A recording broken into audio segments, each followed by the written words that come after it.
Yeah, I think, Combsy has kind of done it in two different ways, both years, but I think he's kind of found some roadblocks or obstacles or things to figure out and has made adjustments. He's got some savvy to him. He's a hard worker. He's extremely coachable, and he's throwing the ball really well for us now, which everybody standing here, including him, know that's key for our team. And then, it kind of still a little bit of frustration from, well, what else is down there, I think Snead has done a good job for us. We kind of know what we got with Stom. He's an older guy, and he had to fight through some soreness, so I don't think we got the real version of him until now. He's kind of gotten in a rhythm, and, Kirby throws strikes, cost of doing business. When you got a lead, you definitely want strikes, and sometimes they hit it, sometimes they don't, especially when they're one of the better guys in the country, and Tommy White. So, I think as each week goes by, I think we feel more comfortable about the guys we've been using. We're eager to use a couple guys that we haven't. And then also, I think we feel more comfortable about maybe who belongs where and how we can just put these guys in a position to succeed. Talked about yesterday's win being gutty. What was the overall personality of this team through this weekend, you feel like? Just keep pushing forward. Again, whatever cliche you want to tie to that, but guys just kept moving in the right direction because we never really had a big fireworks display on offense. Defensively, I don't think we played one game that was incredibly clean. Pitching at times, today the one walk was huge, but, it wasn't the prettiest weekend overall. So just keep pushing in the right direction. And I think, too, there was a lot of guys that were just ready to play. I mean, my theme, I said to go on a tangent, I think it's proper to share what we were talking about in the outfield with the guys was today was about guys being ready to go physically and mentally. And Combs was down there all weekend, and we made him wait till the very last go of it. And he was ready to rock and roll and throw his stuff up there and see what happens. And it worked out well for him. And then, Brad Key, his at-bat allows a lot of different things to happen for our team. If I'm Brad Key, I transfer in from a JUCO. I want to be out there every single day. But his approach and his bounce and his spirit when he's in the cage before the game, even though he's not in the lineup, is exactly what you'd want. And then when he gets out there, is no more Mr. Nice Guy. He competes. And then the more important or most important guy for me, just because it's been 10 years since he's been here, is Ethan Payne. If people at the game, only understood how much time went into that bunt, not only just executing it, but making it look easy, it would blow your mind. But he's the very definition of what it takes to be a good baseball player. You got to do it day in and day out, regardless of what the result is. And he's going to have a special career in life when he's done with our time here. How much do programs need guys like that? I mean, everybody talks about the stars and the guys that get drafted, but how much do programs need those guys to? I think in order to achieve what the program we just played achieved last year, guys like Cade Beloso and other guys like that, any winning team I've been a part of, since I've been here, but I'm reflecting back on other ones. And then, times two, when it's gone awry, you don't have enough of those guys. I think you can always kind of point to a figure that maybe you see as a good team guy or whatever it might be, but he's a very unique one, and he's huge. I mean, it was much younger in his career. We decided to either bring him on trips or activate him on the roster because we thought he could help us a little bit on the field, but more he could help us, in the dugout in the clubhouse.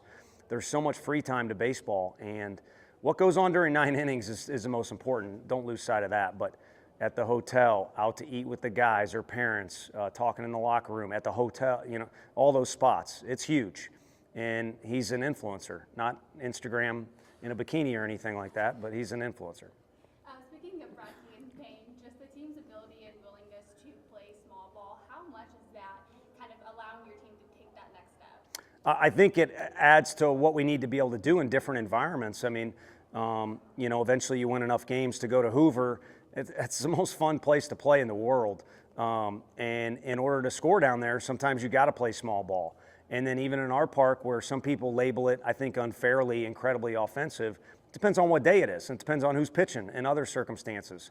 So the more ways you can find a way to win and the more ways you can find a way to score, the more complete your team is. And I don't think we've kind of, going back to the pitching thing, the more we kind of got options down there in the bullpen as well. I think we're sorting through a lot of that and still building on top of what our foundation is of just a good group of guys that play hard, and they certainly have team chemistry.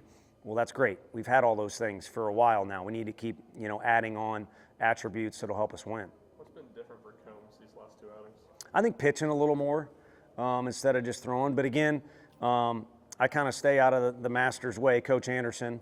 And I think Combs has been determined to, first of all, get out there. At first, we labeled him, a certain situation, and it didn't pop up a whole bunch. So he really, didn't have an opportunity to get in that rhythm or get cozy out there.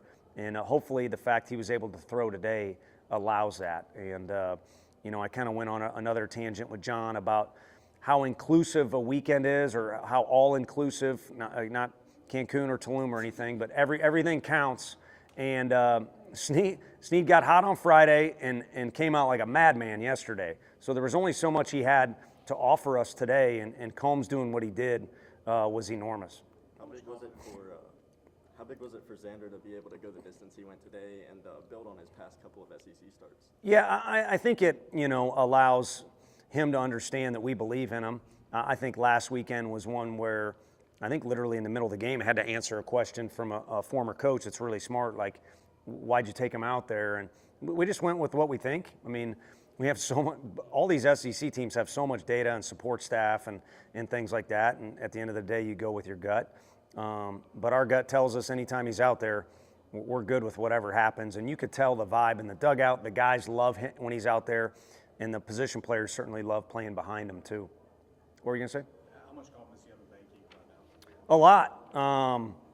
I was going to joke and say more than I should, just because he and I kind of rib each other. I guess I rib him more than he can do back to me because he wants to get in the games. But any situation.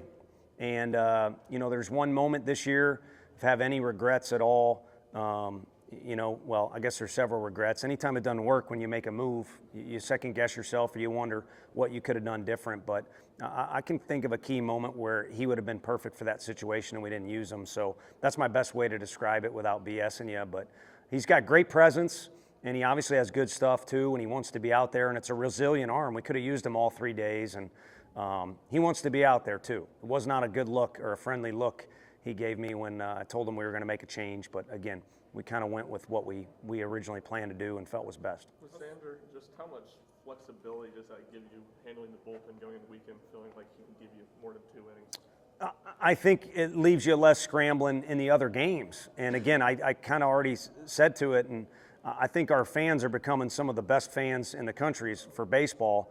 But there are some newbies. And I think, again, you still got to realize what goes on in a series. It's very difficult to win a series in general. So it made me nervous as all hell, our fans yelling sweep when the last hitter's still up. And there's plenty of Tommy White standing there waiting to do some damage. You know what I mean? So everything affects everything. And because you got a little bit of security there and you know a guy that's going to throw strikes and compete, it changes the conversations in the office and certainly some planning as well, and to our benefit.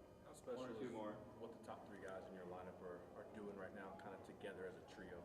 Yeah, and I think together is the key word, the way they interact with one another. Obviously, Simo and Blake have a ton of history here together, but also just with the program.